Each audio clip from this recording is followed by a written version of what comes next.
Loan issue की entry करने के लिए ये सबसे बेस्ट फॉर्म है। सारे के सारे फीचर एक ही फॉर्म के अंदर दिए गए हैं। यहाँ पे आप अपना मैन्युअल लोन नंबर दे सकते हैं, यहाँ पे लोन की स्टार्ट डेट रहेगी, यहाँ पे रिकवरी आपकी कैसे होने वाली है, डेली कलेक्शन है, मंथली, वीकली, क्वार्टरली, वो आप यहाँ पे चूज़ कर सकते हो। उस हिसाब से यहाँ पे एक स्टार्ट डेट जनरेट होगी कि पहली EMI कब आने वाली है, उसको भी आप चेंज कर सकते हो। आपको हर महीने की पहली तारीख को रिकवरी करनी है, हर महीने की 15 को करनी है, या हर वीक के कोई पर्टिकुलर डे को, जैसे मंडे को ही या वेडनेसडे को ही करनी है, तो वो आप भी चूज़ कर सकते हैं। कितने टाइम के लिए लोन दे रहे हैं वो टेन्योर यहाँ पे लिखना है। उस हिसाब से एक ड्यू डेट यहाँ पे जनरेट हो जाएगी। यहाँ पे कस्टमर का नाम चूज़ करना है। अगर आप ग्रुप लोन इश्यू कर रहे हो तो एक साथ मल्टीपल कस्टमर का नाम भी आप चूज़ कर सकते हो। उसके बाद यहाँ पे आप जो इंटरेस्ट लिखने वाले हो उसका बेस क्या रहेगा, तो यहाँ पे मैं फॉर एग्जांपल ईयरली 14% के हिसाब से इंटरेस्ट रेट लेने वाला हूँ।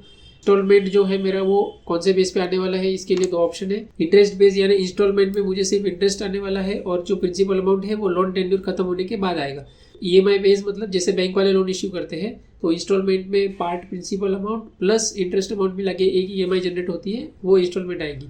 फॉर एग्जाम्पल यहाँ पे मैं 25,000 का लोन इश्यू करता हूँ, तो टोटल इंटरेस्ट मेरा कितना होने वाला है वो यहाँ पे मुझे दिखाएगा, और यहाँ पे total receivable means principal amount plus interest amount मिला के मुझे कितना पैसा आने वाला है। उसके बाद यहाँ पे अगर आपने कुछ एडवांस लिया है, जैसे कि फर्स्ट EMI आपने एडवांस ले ली, तो आप यहाँ पे लिख सकते हो।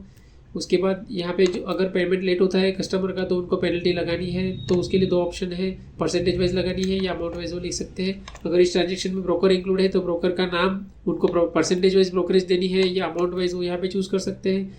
यहाँ पे जो EMI अमाउंट ऑड फिगर है उसको राउंड फिगर करना है, तो EMI कस्टमाइज पे क्लिक करके यहाँ पे जो चाहे आप कस्टमाइज एक फिगर लिख सकते हो।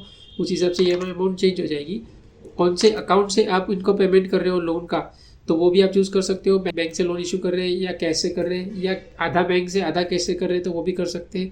और एक ऑप्शन है यहाँ पे जो ये टोटल इंटरेस्ट अमाउंट जनरेट हो रहा है उसको आपको चेंज करना है तो भी कर सकते हैं। यहाँ चेक बॉक्स पे टिक करके यहाँ आपकी जो भी फिगर है वो मैन्युअली आप लिख सकते हो।